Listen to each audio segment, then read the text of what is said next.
Hey, it's me, Vicky Marie. Good morning, good afternoon, good evening, wherever you are in this crazy world we're living in. Anyway, in this video, I'm going to give you an update on the trial of the alleged killers of Preston Davey. So this is little Preston. I've done a few videos about this already. I have to warn you, this is very, very distressing. It's probably the most distressing case that I've ever covered. And but Preston needs a voice, because this little boy, he was put into care at, more or less as soon as he was born. So obviously there was some problem with his biological parents. He then had a brief few months of being loved by a foster parent, and he then was adopted by two dads, or he was in the process of being adopted by two dads, and he had only been in their care a couple of months. And it seems that he was subjected, or allegedly he was subjected during those few months that he was with these alleged killers, this couple. Look at that, just looks like, the guy there with the dog, and then the other guy, the guy in the white shirt, Jamie, he's thought to have done the most abuse to Preston. They renamed Preston Elijah. So to them, Preston was Elijah. And they subjected him, allegedly, to the most terrible abuse that you can imagine. Sorry. So that's what we're going to talk about. I'm going to give you an update on this case. And as I say, just a trigger warning. It's not very nice, obviously, talking about a baby, what was done allegedly to this baby. So just be aware of it, because it will be upsetting. But at the end of the day, Preston, who's going to speak for Preston? So an interesting thing for those of you who've been with me since I covered the Nicola Bulley case. That's a case that you'll all be familiar with. A lot of you will have come to my channel through the Nicola Bulley case. This trial is being held at Preston Crown Court, because all this happened in Blackpool in the north of England. So it's being held at the same Crown Court where the Nicola Bulley inquest was held. And another interesting thing, for those of you who remember about the Nicola Bulley case, the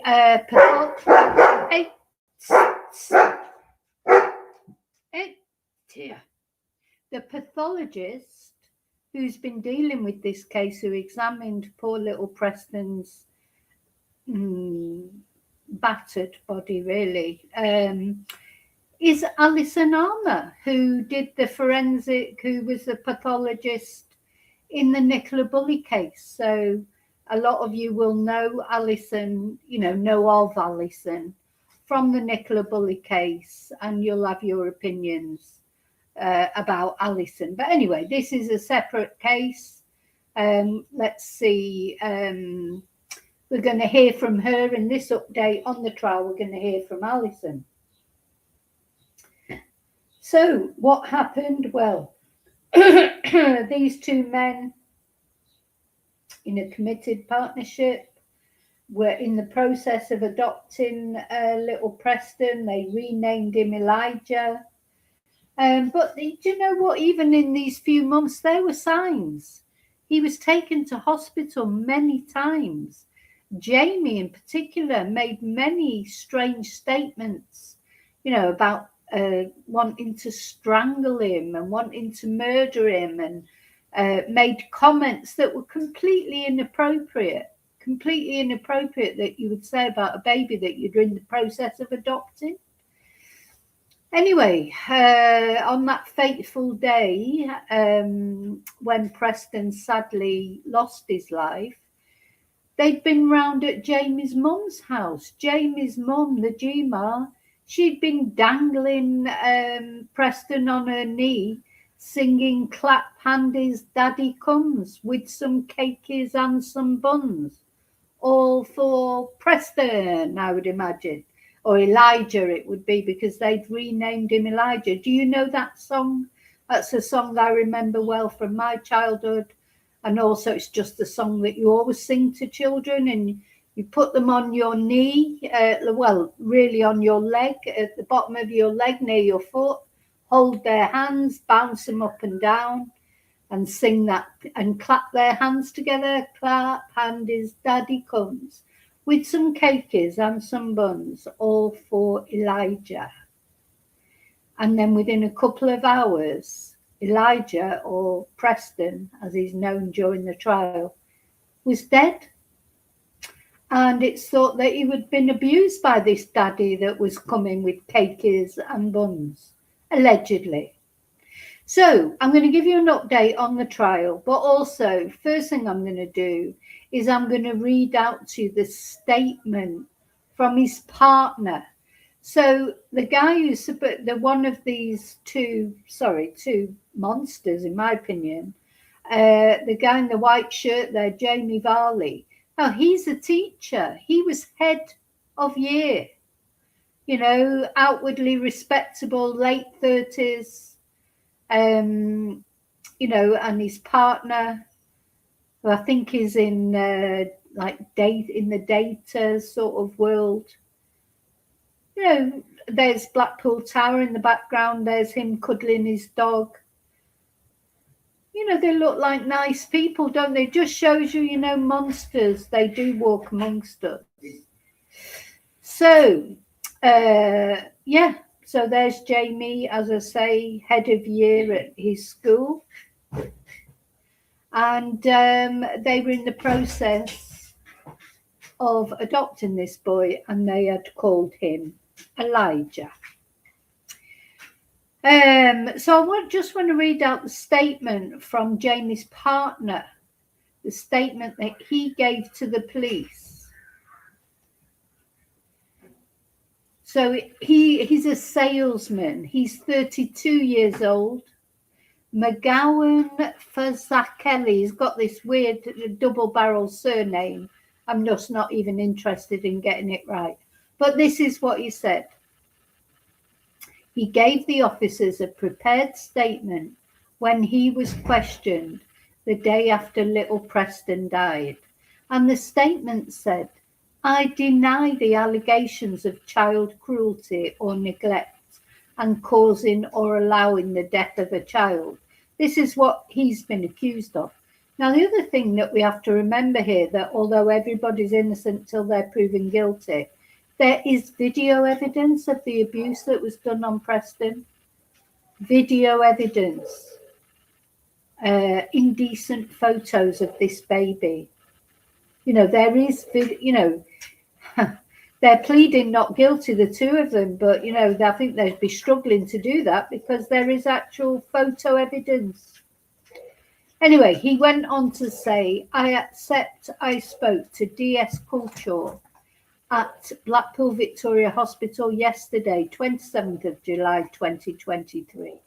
I provided a detailed account of my movements yesterday. I had been at work after the meeting at Rivington Services. I returned to find Preston Elijah being sick in his room and Jamie was panicking. We agreed to drive Preston Elijah to hospital. I had been at home for no more than 5 minutes." So he's trying to distance himself from it. But Jamie sent him indecent photos of Preston. He knew that something was going on. It seems like the worst of the abuse happened when he was at work and Jamie was alone with the child. Jamie was on a year, he was like on a paternity leave. He had a year off because they just adopted a child, I presume. So he obviously got bored while he was at home on his own, or he found the child too much to manage. I don't know. On the journey to the hospital, Jamie informed me, so this is his partner still saying this, that Preston had been in his bath seat.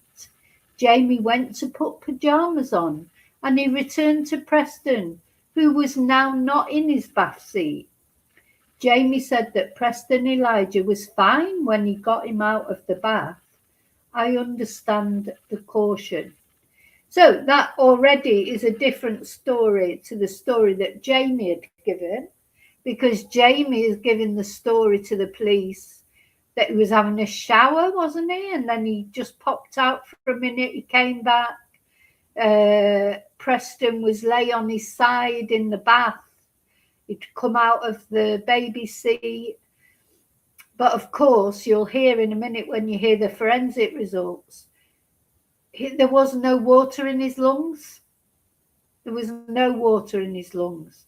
So really it seems, allegedly, that most of what Jamie said was just complete lies about what happened to Preston. And I really can't warn you enough when you hear the details of the injuries to Preston. They're very, very distressing. So just to say that again, YouTube won't like this. They won't. This is one of those videos I want to ask you to share it. Thank you for caring about Preston. Please share it, because YouTube will limit the, they won't share this video out. They'll limit the ads on it, which means they won't put it out because of the distressing content. That's why they'll do it. So, because I want everybody to know what these men have done. How long, even if they're found guilty, because I think it'd be difficult to prove murder, because I don't think they did intend to kill little Preston. Don't think Jamie did intend to kill him, because he was going to abuse him for a good few more years yet. He wasn't ready to kill him because he was enjoying abusing him. But nevertheless, Preston died. So I don't know what that will mean to the result. So the thing is then, what sort of sentence is he going to get? Because if he gets a sentence of misadventure or, I don't know, manslaughter as opposed to murder, he may only get, 15 years. And he's in his late 30s. So he's going to be out at some point, unless he gets a life sentence. Let's hope that if he's found guilty, it is murder and he gets a life sentence. But so I want everyone to know who he is. This man. Because you know what? Even if he didn't deliberately cause the death of Preston, what he did to him, or what it seems like from the forensic results that he did to him, this literally is probably the worst case that I have ever covered. And it's so distressing how anybody could look at that little baby and think of sex. What the hell? And I strongly believe, and I've said it before now, they want to sue me, they can sue me. There's no way that he's got to his late 30s before he decided he wanted to do that to a baby. He'll have some sort of history. Imagine if I was his family, imagine if you were his sister and you had a baby and he'd babysat that baby. What would be going through your head? Because, of course, babies can't say anything. If he's been, in looking after any child, especially a baby, especially someone who can't communicate what's happened to them, probably hardly aware, not really aware of it, just that it's not very nice. Imagine if he was your brother or any member of your family and you had them to babysit maybe, and now finding out all this and the photos that they'd taken, you'd be because you'd never know unless the police have found any other photos. You would never know if he had ever done anything to your child or not. But you wouldn't, you couldn't help but think about it, really, could you? I mean, these are real evil couple because I believe they deliberately wanted to adopt a child to abuse it. At the very best, they wanted to adopt a child as like some sort of accessory. Because it's fashionable now for a same-sex couple to adopt a child. And you know what? It's good. There'll be lots of same-sex couples out there make brilliant dads. So, but that's the other thing. They've probably created this mistrust, even more mistrust towards safe-sex couples, same-sex couples. It's just horrible on every level that you can imagine. This case, there is nothing. It's just, as I say, probably the worst case I've ever dealt with. So that was the statement that the partner made. Now I'm going to catch you up on. I'm going to put a picture of just Preston up there. Don't want to look at them. Look at this little boy. I mean, every time I look at his little face, he's so adorable. I mean, it wouldn't matter if he was adorable or not. It's still a horrible thing to do to a baby. But you can see his little face, his little smile, his beautiful eyes. He's there. He's like, how can anyone harm a baby? I just don't get it. We're not programmed to harm babies. Biologically, we are programmed to care for babies. There's something wrong with these men. If they can look at a baby and see sex, something wrong. It can't ever be cured. Something missing in them. That is not, it's just not normal, is it? You look at a baby, you're supposed to feel, if you feel it, I mean, some people aren't particularly maternal or paternal, fair enough. But if you've got a normal biological programming, you would look at a baby and want to protect it and want to make it smile and, give it a cuddle and, you wouldn't look at it and, start thinking about sex. Some just weirdos, in my opinion.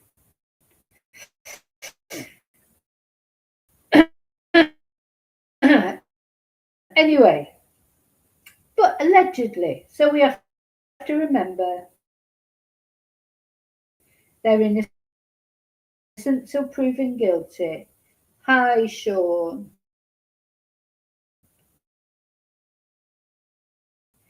They're innocent till proven guilty. On, I think it was Monday. They did not, there was no trial. So anyway, I'm going to go from yesterday. I'm going to read you the sort of summary of what happened in the trial from yesterday. We've already looked a couple of times at what's going on. I haven't looked at this every day. I think I may do it now until the trial is over. Look every day at the updates. I want to be with this trial right through to the end, and I'm hoping and praying for justice for this little boy. So yeah, on the 11th of May, court didn't sit. So it resumed on the 12th of May. Day 10 of the trial of Jamie Varley and John McGowan Fazakerley, or whatever his stupid name is. The defendants are in the dock and the jury has returned to court, and the prosecution counsel is continuing to set out the case against the defendants. So Simon Driver will present a number of agreed facts to the jury. These are matters which are not in dispute and therefore do not require witnesses to be cross-examined. And these will begin with forensic examinations, and Mr. Driver is explaining how DNA samples work.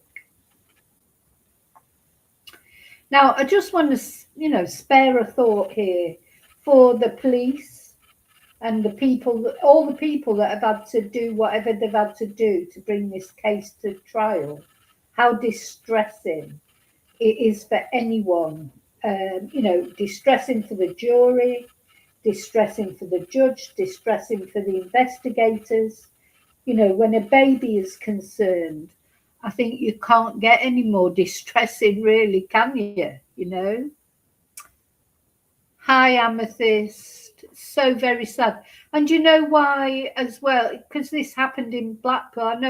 I'm not from Blackpool, but I'm from Manchester. Just horrible to think that a teacher, a head of year teacher from, an area not far away from where I'm from, could do this.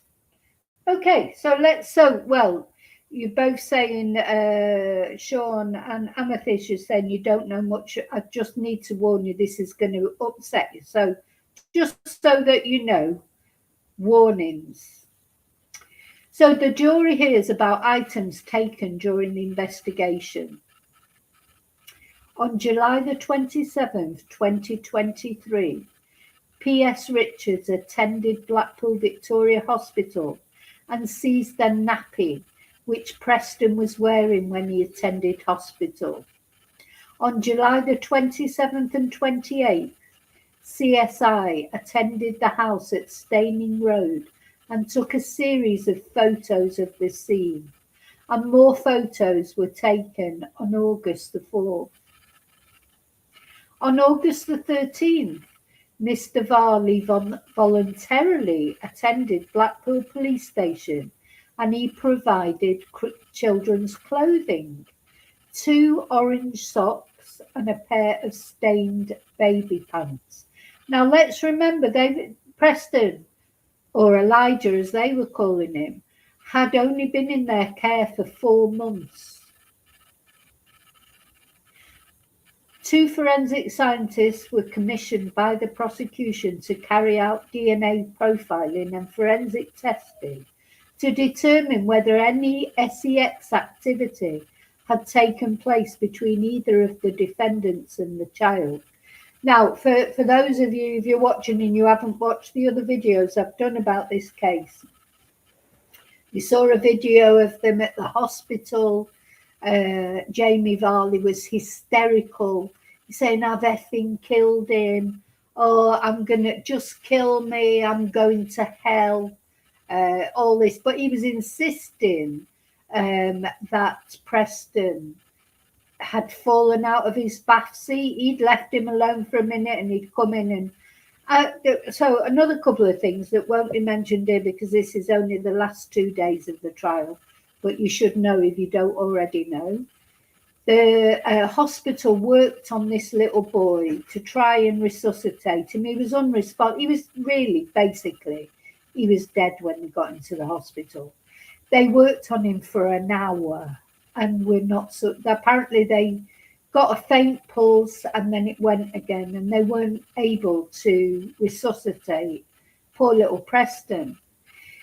Jamie Varley then tried to, after they said, look, we've got to stop doing it, he's gone, sadly. He then tried to carry on the resuscitation attempts himself. He just acted, he was so histrionic, dramatic, because he knew, he didn't care about Preston, I don't believe. He knew that because Preston had died, he was going to get found out for what he'd done to him over these 4 months. I mean, God, he'd only been there 5 minutes. Imagine, this sort of almost, I know this sounds awful, but I've said it before. What if Preston would have lived? He would have just continually been abused by these people. It's like, I'm glad that he's not being abused anymore. You just hope that he's in heaven. I mean, being looked after like a baby should be. How could they do this to him? And how was it not spotted? Because apparently Jamie Varley was quite open with friends and with with the social workers that he was finding it difficult, to... did he not know that having a baby is difficult? Or did he think that it'd just be this baby, I feel like he just looked at it on him almost as an SEX toy. He didn't think like, babies cry and of course, poor Preston, he was taken away from his foster mum. And whatever you think about same-sex couples having kids, it's not a criticism of that, but at the end of the day, he was used to having a woman looking after him, and he would have been unsettled in the first couple of months.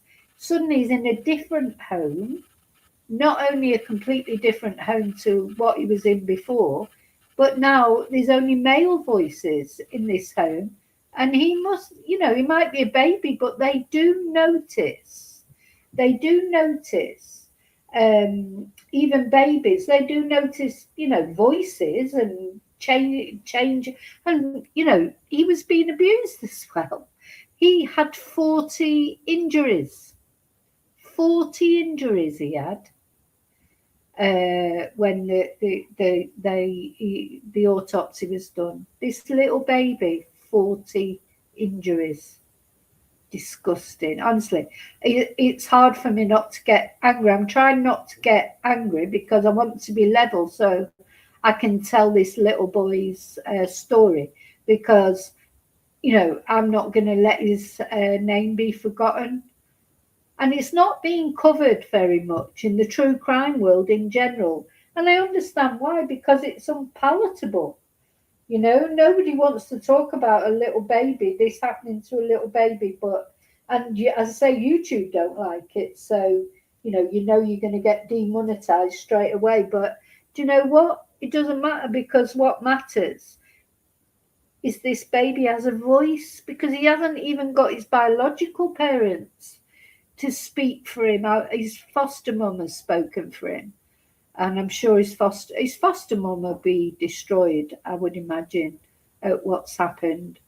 Imagine you've been looking after someone, you've been looking after someone, and then you find out that these, the baby, that you must get attached, mustn't you? Even as a foster parent, you must get attached, and then you hope when they go to be adopted, they're going to a loving home.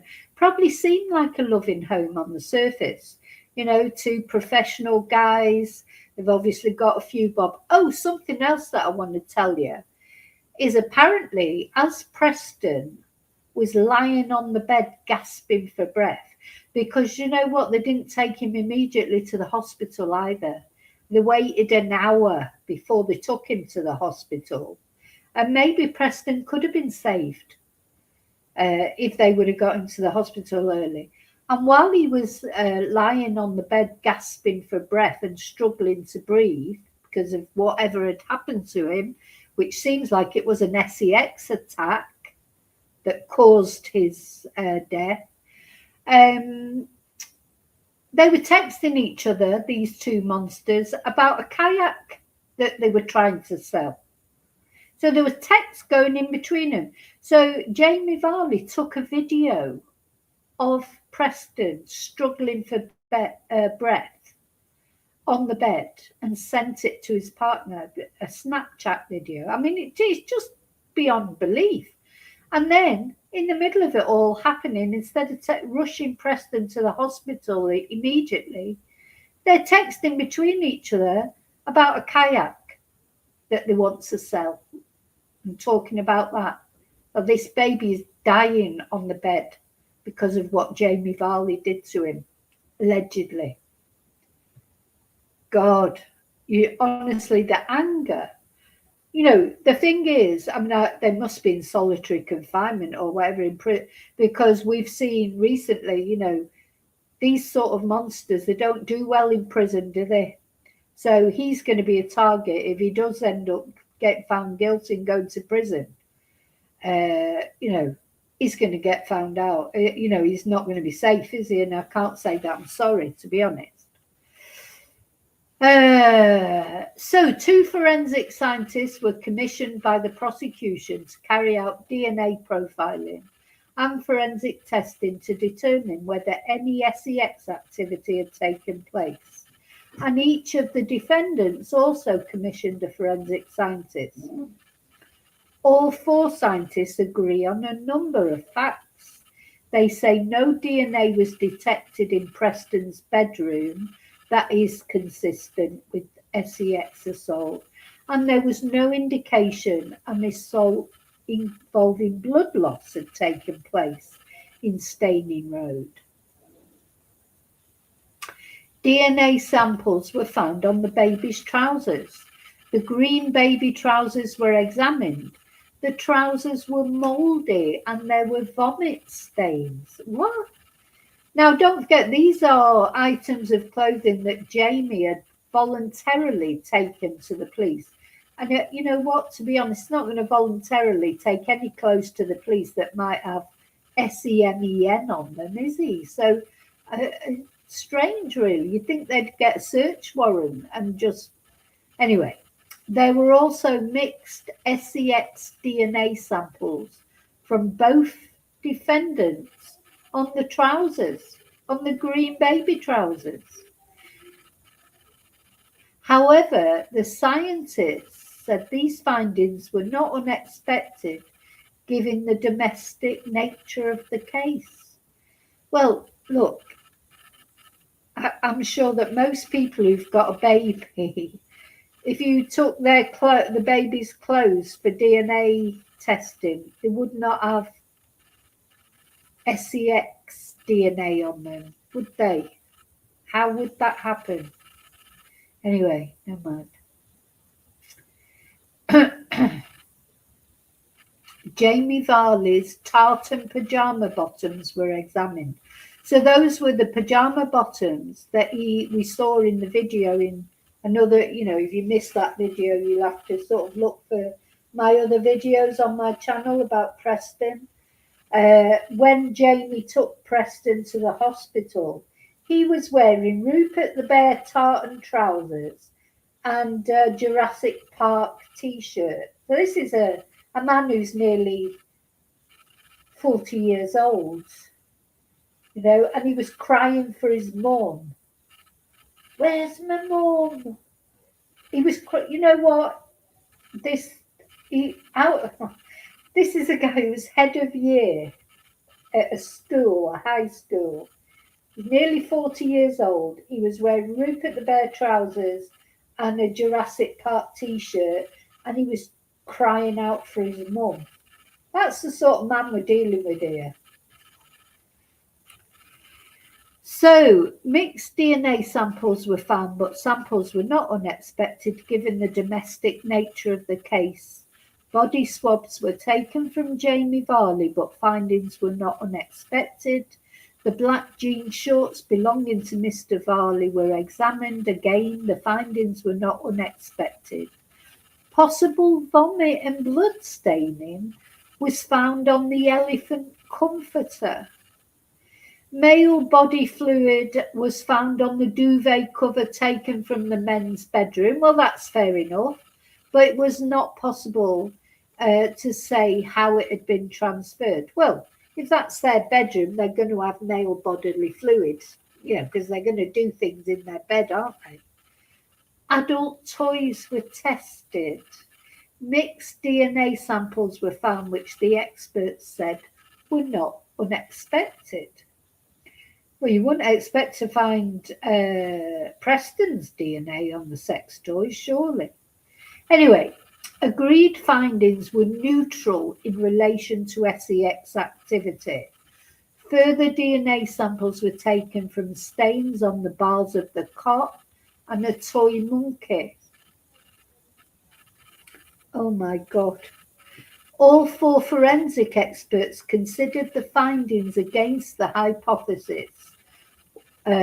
One or both men had or had not engaged in sexual activity with Preston, but agreed the findings were neutral.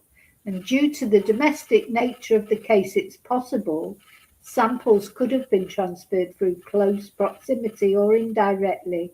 For example, in a mixed laundry load, they agreed. Okay, fair enough.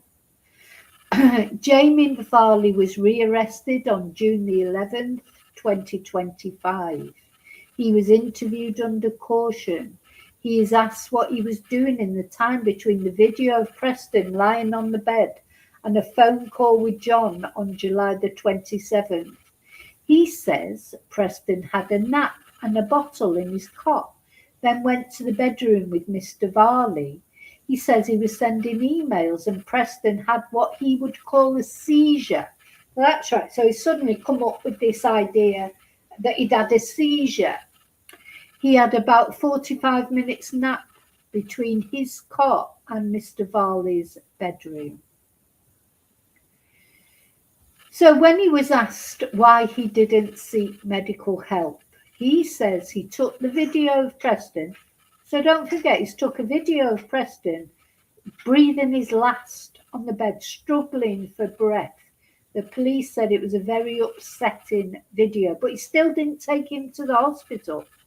He says he took the video because he believed Preston had seizures and he wanted to check it with his friend. After recording the video, Preston was fine, he says. I wouldn't say he was great, but it wasn't anything we hadn't experienced previously. I'd say he came round. Kids just bounce back, he says. Oh my God. Could you imagine if your baby is struggling to breathe? You would just think, oh, he'll bounce back. Because you know what, though? I think he'd probably bounce back quite a few times. It won't be the first time that he's assaulted this little boy, but unfortunately, he just went that bit too far this time. He thought he'd bounce back like all the other times, I expect. So, yeah, Amethyst, imagine if your child was being taught by him. Now, he was at high school, so it was older children. Not, thank God, that he wasn't at bloody nursery or something. But honestly, what sticks in my mind is if you were Jamie's family, if at any time, he had family who had babies and he'd babysat, because you would have your brother babysit maybe, or your cousin, or some member of the family, wouldn't you? Imagine how they must feel. You'd be looking back over every little thing anytime they were alone with your children. Yeah, so he thought he would bounce back. He said he is asked why he didn't ask for medical help. He says he'd previously been told not to do anything unless an episode goes on for longer than 5 minutes. He said he would record a seizure if they caught it, and he gives examples of 2 previous occasions when he believes Preston had seizures. Yeah, 2 previous occasions. He says sometimes when Preston was poorly, he would make a bed for him at the side of their bed. He is asked about a call with John at 5:34 p.m.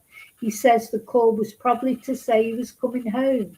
He says the phone call was before he put Preston in the bath. He is asked what was discussed when they were in the car on the way to hospital. He says nothing was discussed. It was jury. I bet they were getting their story straight. I bet that's exactly what was being discussed. He says he was telling John to slow down because he was speeding. Preston was in the same condition as he was in the house, he says. It's hard to say, he just wasn't himself. I had him and John was driving. I jumped out of the car before John even put the handbrake on, and a paramedic came over and took him off us. He says John was in the house for about 4 minutes before they went to hospital. He says he had forgotten about Preston having a seizure until he was shown the video. Well, that's funny, isn't it? Your baby has a seizure and you forget. So he forgot until he was shown the video. So when he realised that the police had the video, he suddenly remembered. Oh, that's right, he had a seizure. Dear me, these are so bad, these men. So then he was asked about his and Preston's clothes. He says the pajama bottoms and Jurassic Park t-shirt he was wearing when he arrived at the hospital were clean on that day. He says he and John would sometimes share clothes. On July 27th, he says he thinks Preston was wearing a dinosaur top and greeny brown chinos. He says when they were allowed back in the house, some of the laundry had gone mouldy in the basket. How does you... What? What, the laundry goes mouldy in the basket? What, just after a day? Well, that doesn't make sense to me. I mean, you'd have to leave your laundry for quite a long time, surely, before it'd go mouldy. He took a pair of trousers into the police station because he said he felt confident. These were the trousers Preston had been wearing on July the 27th. He is asked about the cot they bought in preparation for Preston's arrival. Mr. Varley says it was brand new in February 2023. He says he built it from a flat pack in Preston's bedroom and on the landing. He laughs. Ha ha ha, I'm glad he finds it funny. And he says it's silly he's being asked about this. He says Preston's favourite toy was George. A monkey would cuddle to get sleep. Oh my God, I'll tell you, this case is literally breaking my heart. Thinking of that little baby. He had a cot full of teddies and comforters which he would snuggle and chew. The officer asked about a blue comforter, which Mr. Varley says he would have in his bed, and this came with present from his foster carer's home. Notes show there had been an admission to hospital. So he'd been admitted to hospital just 3 weeks before. And there were 3 hospital admissions in May and June. And a 111 call from a separate issue. So, 3 hospital admissions until this final admission when he died, bless him.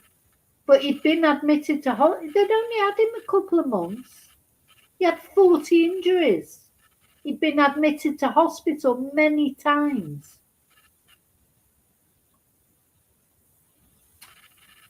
In a second interview, Mr. Varley exercised his right to silence.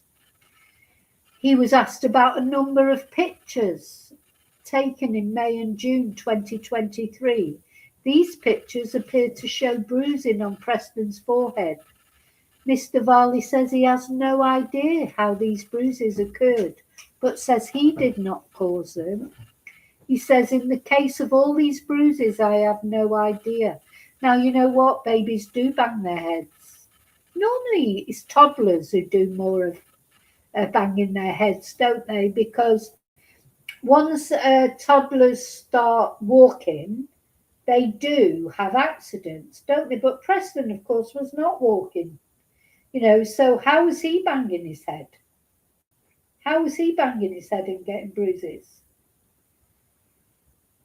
No, they don't televise, Sean. They televise the sentencing. That's what they've just recently started doing. No trials. There's no trial televised. But they have recently, if these men are found guilty, when the judge is sentencing them, that will be televised or recorded. Live, in fact. But no, they don't televise the actual trial. Let me put another picture of. I love to see the pictures of Preston. He's so adorable. Look at him. Yeah, so he's not a toddler. He's not walking. So how's he got bruises on his head? He's not falling over, is he? I mean, toddlers do get bruises, don't they? They do tend to fall over and bang their heads. But he didn't cause these bruises. He had no idea. One photo from June the 12th appears to show a bruise on Preston's buttock. He says that bruise happened at a family member's house when he pulled himself up and fell onto gravel in the garden or Lego. He says he was not there when this happened. He had a brief conversation with his mum and asked what caused it. Oh, so he's dobbing his mum in now. It's all her fault.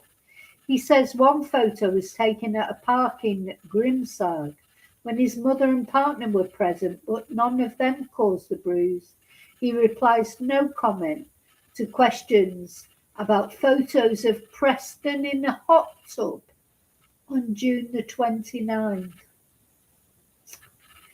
He's then asked about an attendance at hospital on July the 7th when Preston had an injury to his arm. He says Preston had slept in the car on their way home from John's parents in Cheshire. That night he went in and said, "Go to sleep, you cheeky boy." He had hold of his arms and Preston was jumping, not going to sleep. Preston pulled away and fell backwards. He says he heard a click, which he thought was his own wrist. However, the next day he noticed Preston wasn't using his arm. They went to the hospital and the doctor said his explanation made sense.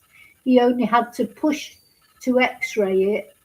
Oh, he said he had to push to x-ray it and the injury was so minor. Preston only had a cast on for 9 days. Oh, only 9 days. Oh, it's so minor. Mr. Varley replies, no photos of Preston in the bath without his bath seat. He is sitting between someone's legs.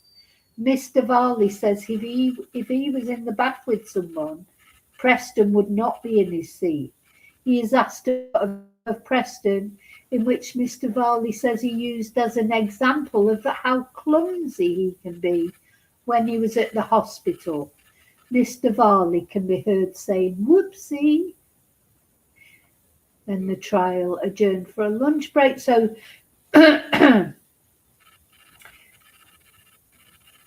So he was then shown a 14-minute video of Preston in the bath, where he appears to be unsupervised. Mr. Varley said there was no water in the bath.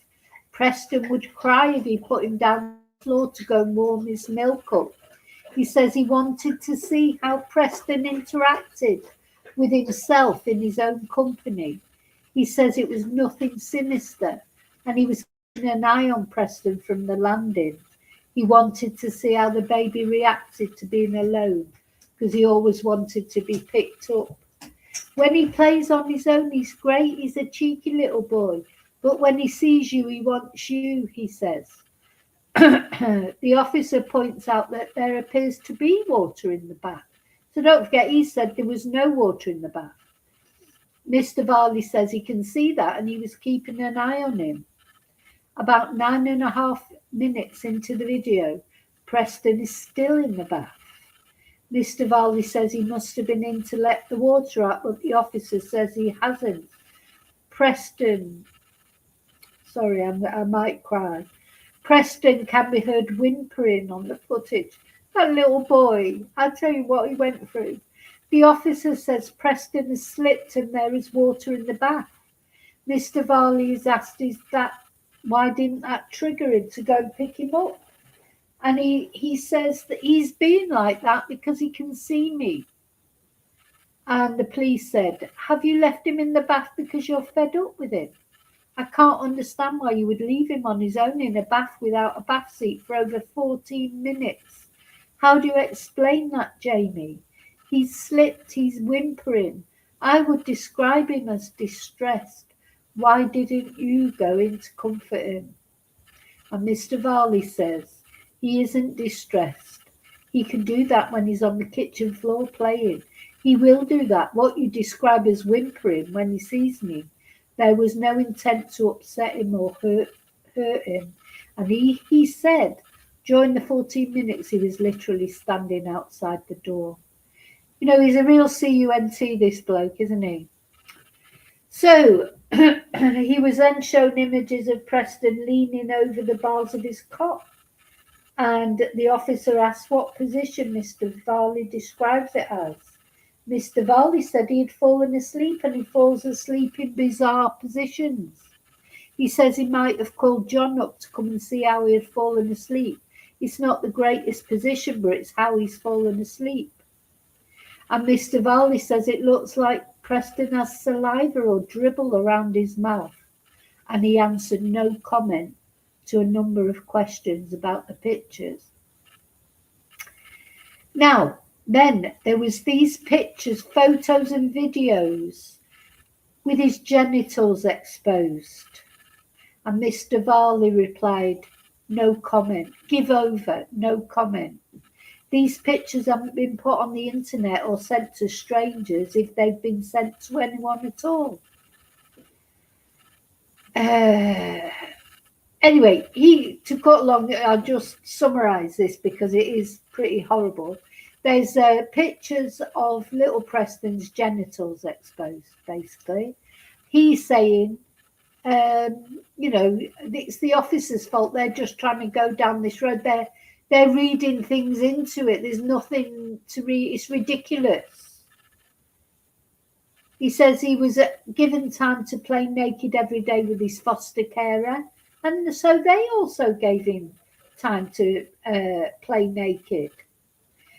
And when asked about another naked photo, he said, you're saying I'm a bloody pervert or something like that. It's ridiculous.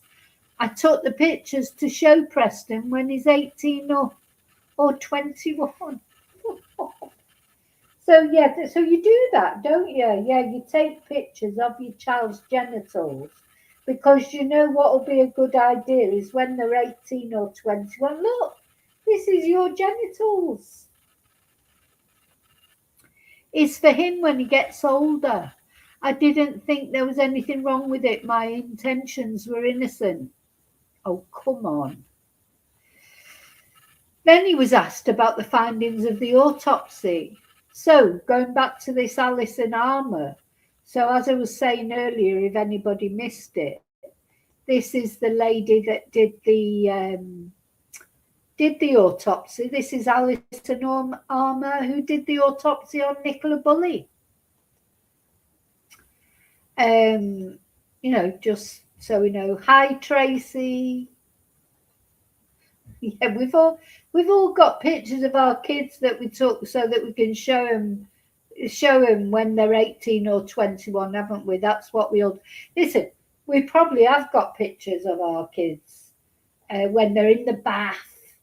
Do you know what I mean? Like when they're in the bath with bubbles or whatever.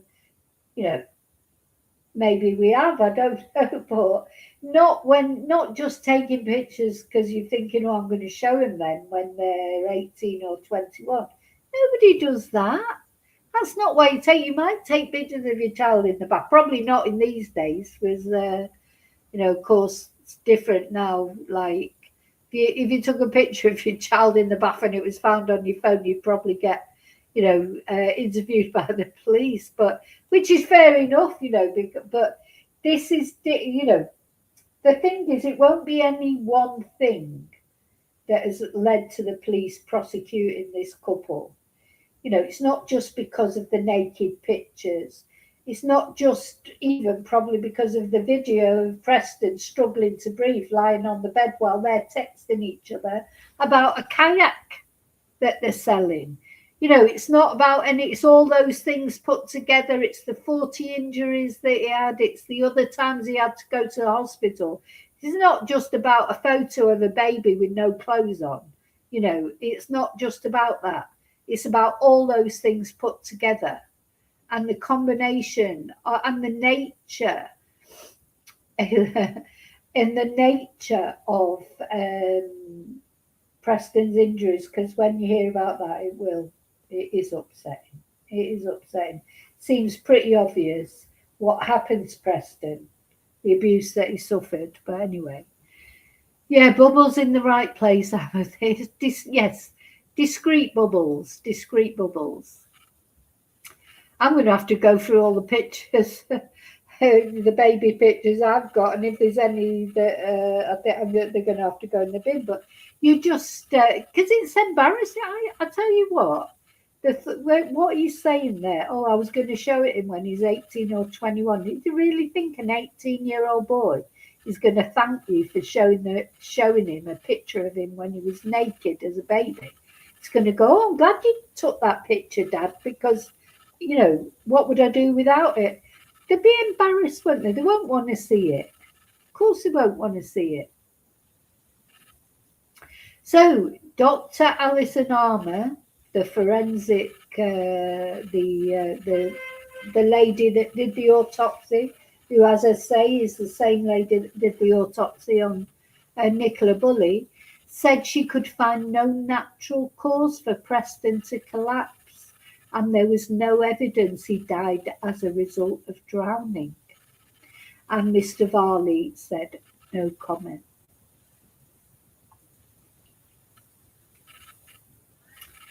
So she also identified bruises to Preston's forehead, right arm,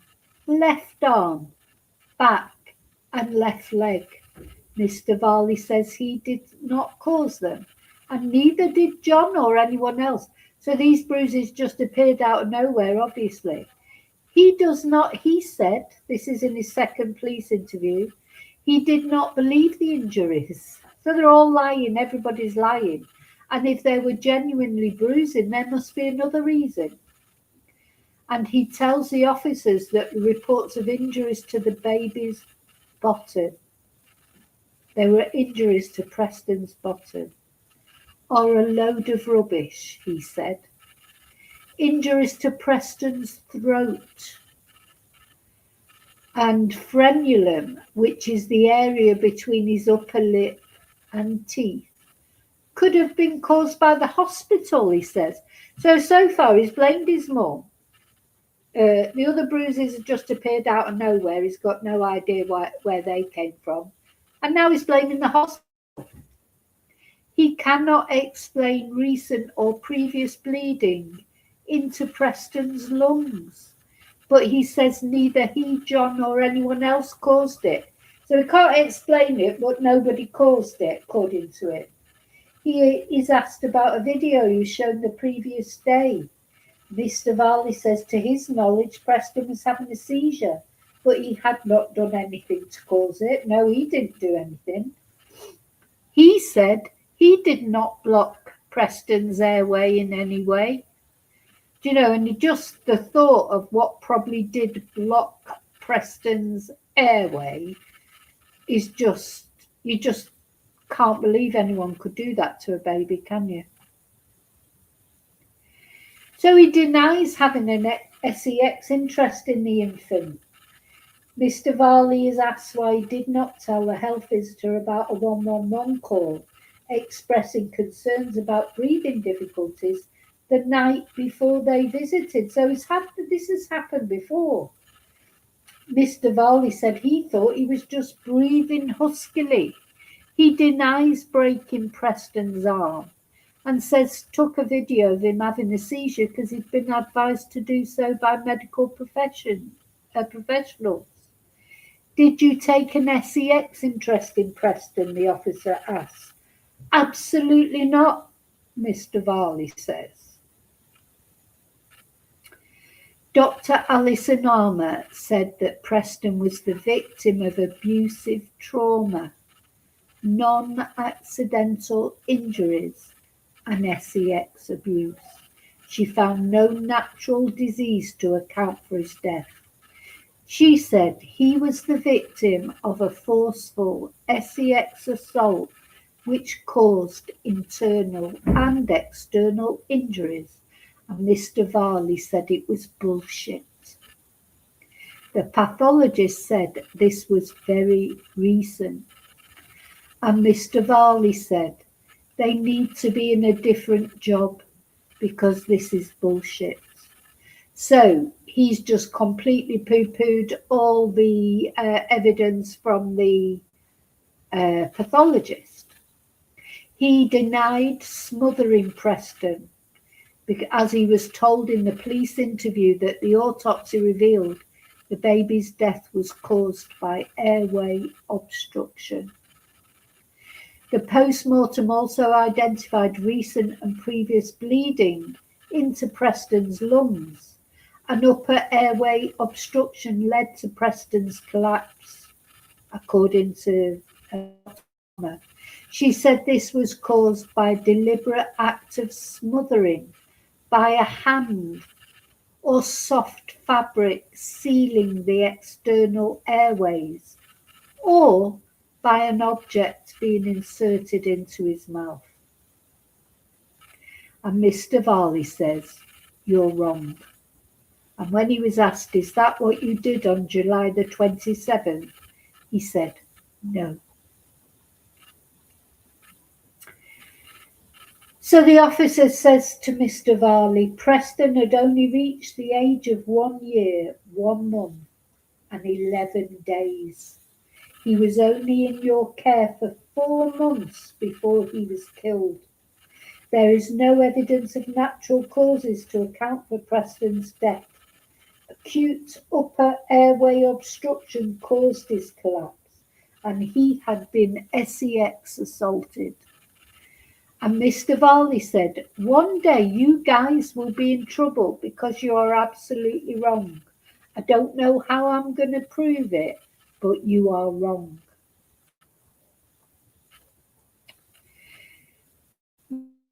The evidence about the injury to Preston's elbow.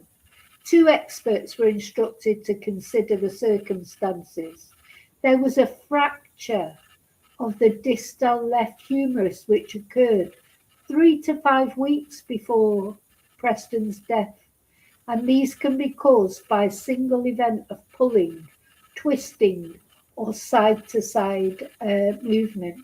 Now, I know a lot about that because my son, when he was 15, when he was boxing practice, he caught his glove in the ropes at the side of the boxing ring, and he fractured his elbow. And believe me, it was painful.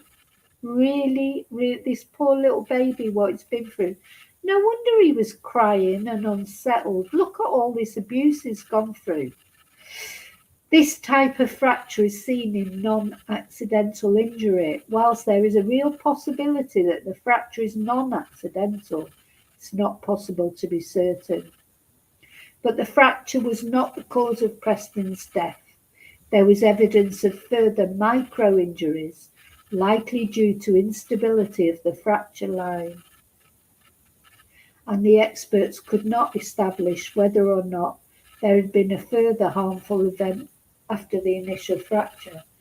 Fractures are painful. My son went through agony and he had to have it operated on. He had to have a big pin put in it, and he was in plaster for months. Then he was referred to the eye hospital. They were instructed to consider the findings in respect to the squint. They concluded he had a squint and was consistent with reports from the parents that Preston would sometimes miss things when he reached for them. He had a lazy eye. So in children, apparently squints typically develop between birth and age 3. Factors might have started during pregnancy, and the squint may have been present since birth. And this can result in coordination difficulties. But the examination of Preston's eyes did not show signs of non-accidental injury. A squint would not explain recent or previous orbital hemorrhages. So there was no evidence of traumatic brain injury, so that's something, I suppose. No evidence of any natural disease. There was slight brain swelling, but this can be seen in cases of death where there's been restricted breathing, but it's not necessarily the cause of death. No evidence of epilepsy was found or damage caused by seizure, but it's not beyond the realms of possibility that he did have a seizure. And this doctor said it was not possible to say how long he had been unwell before reaching the critical point. Said a child may suffer from reduced oxygen, causing loss of consciousness and seizures without structural damage to the brain.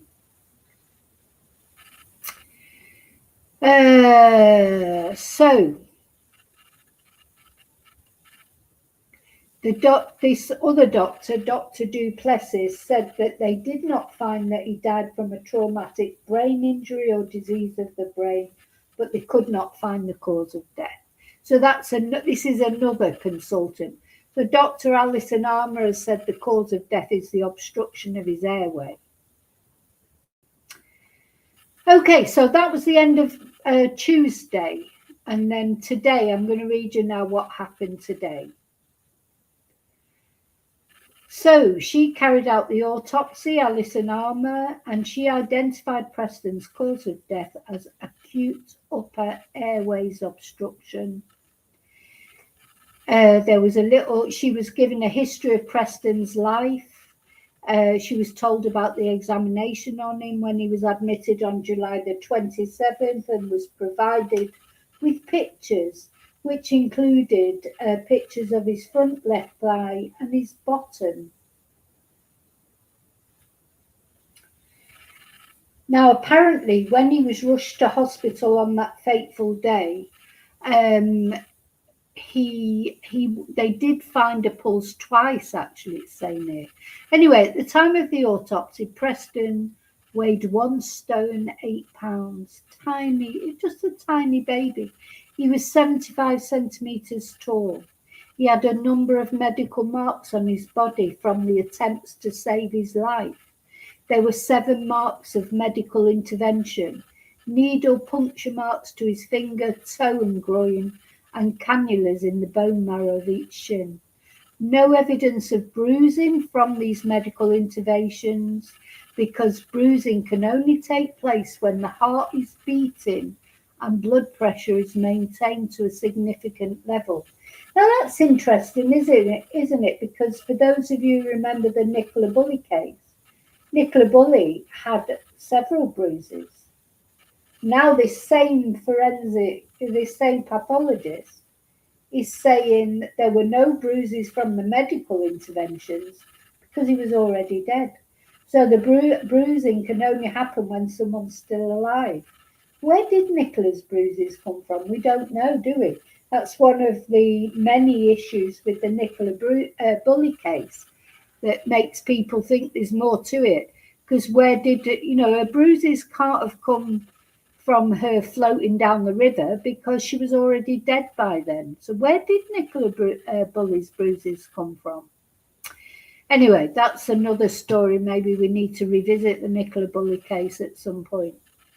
So she was informed that a pulse was recovered on 2 occasions when medics tried to revive Preston, but she says it was insufficient to cause bruising around these sites.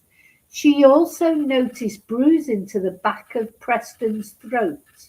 In her opinion, this bruising was caused in life and was inconsistent with attempts to resuscitate. So she mapped the bruises to Preston's body, she measured them, and she took the jury through a body map. So 20 bruises, more than 20 bruises on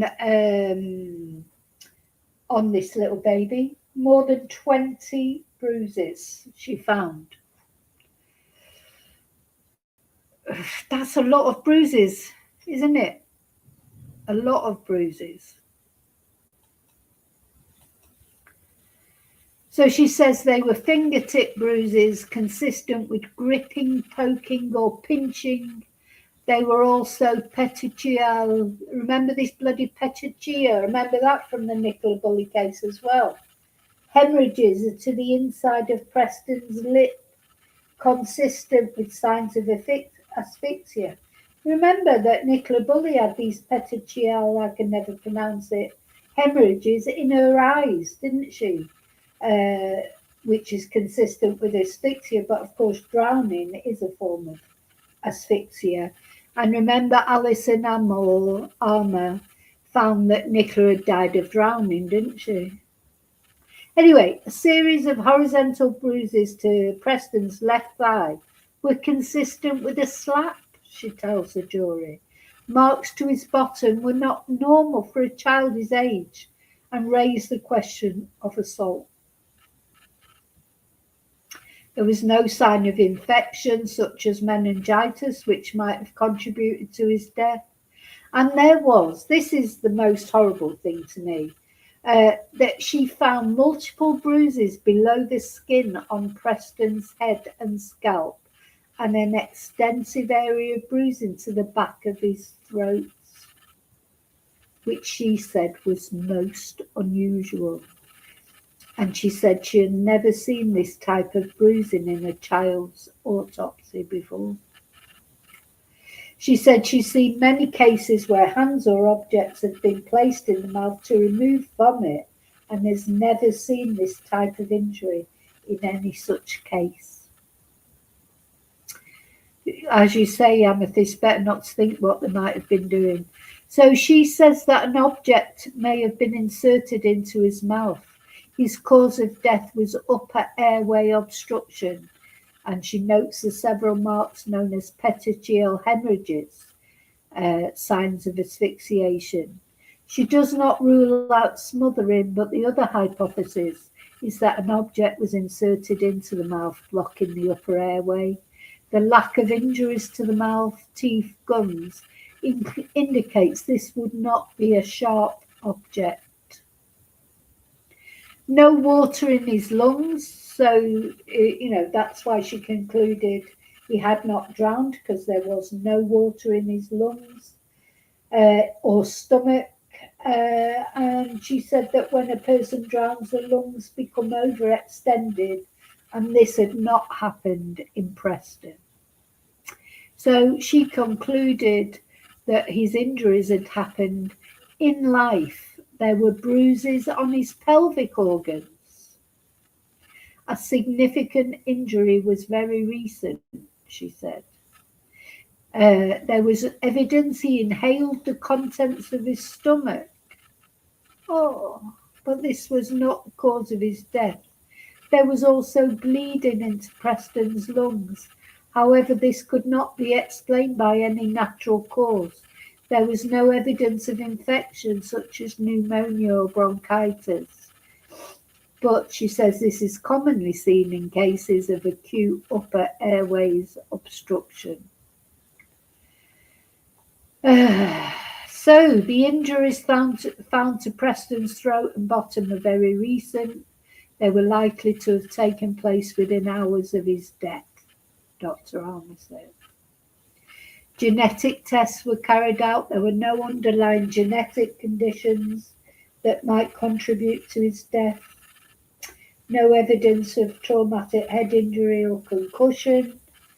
No evidence of natural disease. So there was no evidence of any natural cause of death. No evidence of drowning. She considered drowning as a cause of death, but there was no clinical or pathological findings to support this. So she felt that drowning could be excluded. So she said the bruises to Preston's head were consistent with pinching, prodding, poking, and were non-accidental in nature.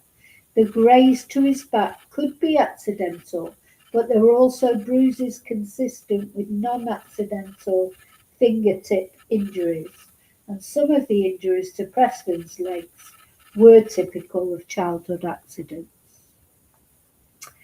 The throat bruising was not consistent with resuscitation, and Preston did not have a heartbeat at the time he was intubated. So she was shown that video that was recorded by Jamie at 4:45, and she says that Preston in that video was clearly very unwell. He was unresponsive but breathing, but his breathing was only half the normal rate of a child his age, and was helped by the abdominal muscles, which was up.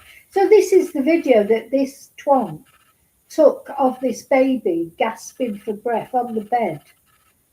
And they didn't take him to the hospital for another hour or so, because he thought he would just come round, bounce back like he had before.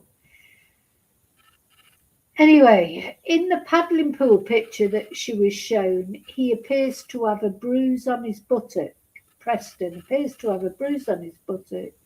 And she says, in my view, this is most likely a human bite mark.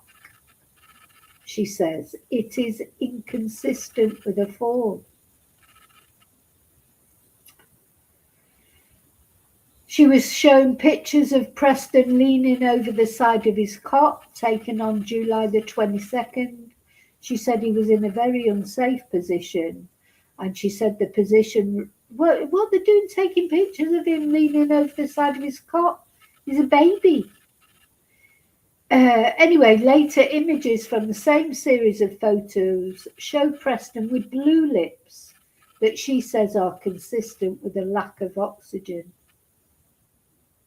And that was it for today. It's enough, isn't it? It's enough. Yeah. Yeah, exactly. I definitely, well, I don't know. We've got to always remember innocent till proven guilty. But we'll see what happens. I mean, there's more evidence to come yet. Don't forget, this is the prosecution as well. So the defence has got to speak, I suppose. And you know what? Everyone's entitled to their defence. You know, but as I say, to me, I just think it's not just one thing. You know, babies can fall off the bed. They can bang their head on the side of the cot. You know, things can happen. Things happen. But all 40 injuries? 40? They only had him 4 months. That's 10 injuries a month. 4 months he was in this couple's care. And during that time, by the time he died, he had 40 injuries. 10 injuries a month. That's just not possible, is it? You know, by accident. What is it, the most clumsiest baby in the world to have 10 injuries every month that is with these horrible people? You know, I'm just can't accept that. You know, as I say, babies do have, you know, do bang their heads. They do fall off the bed. You know, accidents happen, but not 40 times. Not 40 times. Hi, Burridge. Yeah, having the nerve to blame it on the foster parent and his mum and her partner as well. You know, they know it must have happened. I wasn't there when that happened. He's never been there when any injuries ever happened to this little one, except he's got videos of them. He took her. Just imagine that little boy. He's lying on the bed. He can't get his breath. He's struggling to breathe. And these two twonks are having a message, you know, having talking to each other over a message about a kayak that they're selling. And he's just waiting for this baby to bounce back. Videoing it, because he wanted to video it because he'd been told to video every time he had a seizure. Oh my God. I'm just trying to get my head around the thought that you would leave your child struggling for breath for an hour, having a conversation with your partner about the kayak that you need to sell while he's struggling for his breath.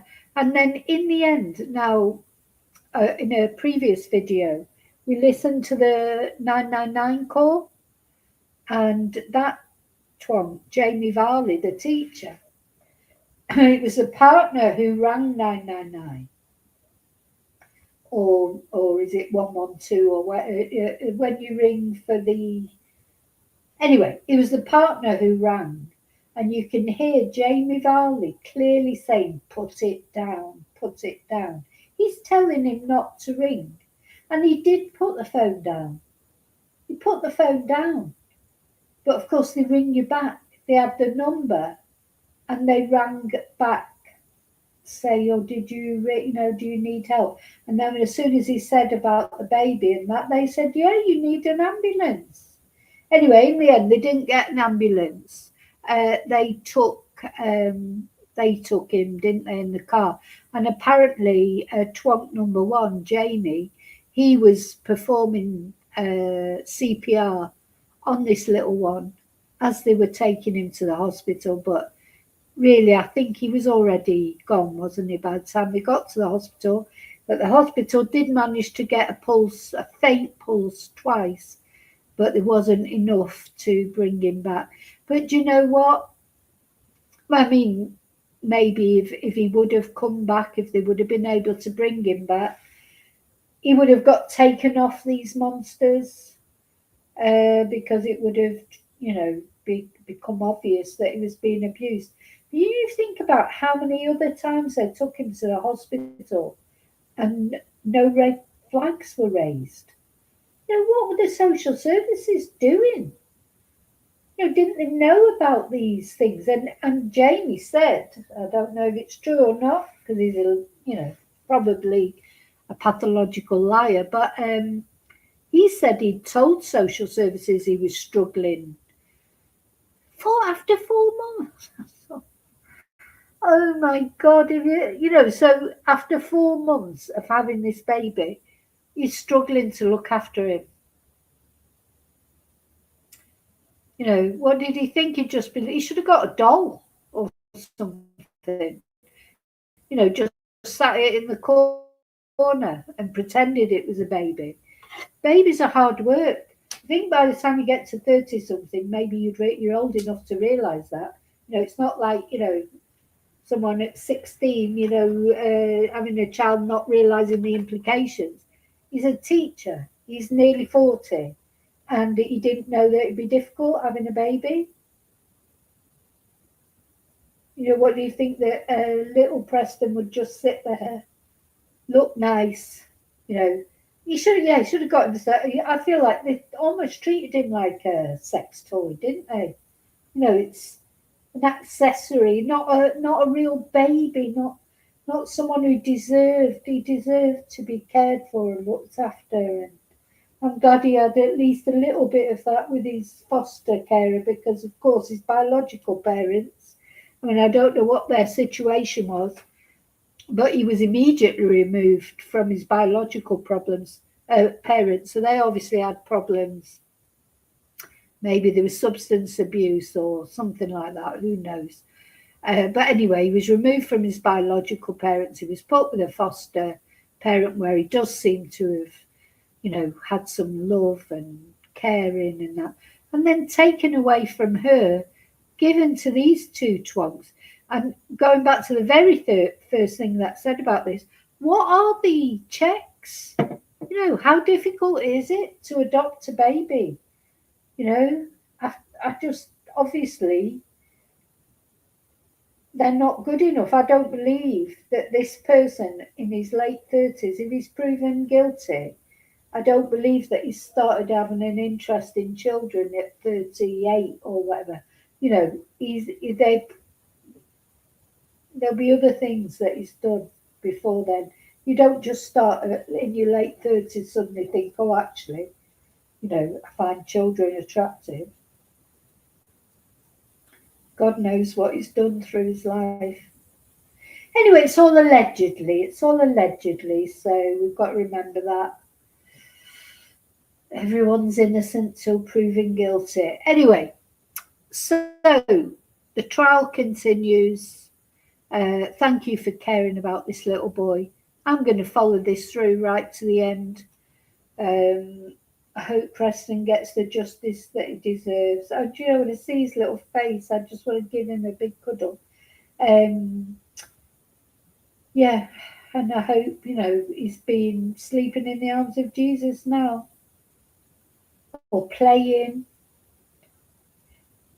Just honestly, it's heartbreaking. I think this is the most heartbreaking case. I've managed to get through this whole video. I haven't actually cried. That's probably the first time. But just looking at his little face, bless him. Anyway, Well, they'll get their comeuppance one way or another because I'm presuming they're in prison at the moment. I'm presuming they're not out on bail. I'm not really sure, but if they're found guilty and they go to prison, they're not going to be very popular in prison, are they? So we'll see.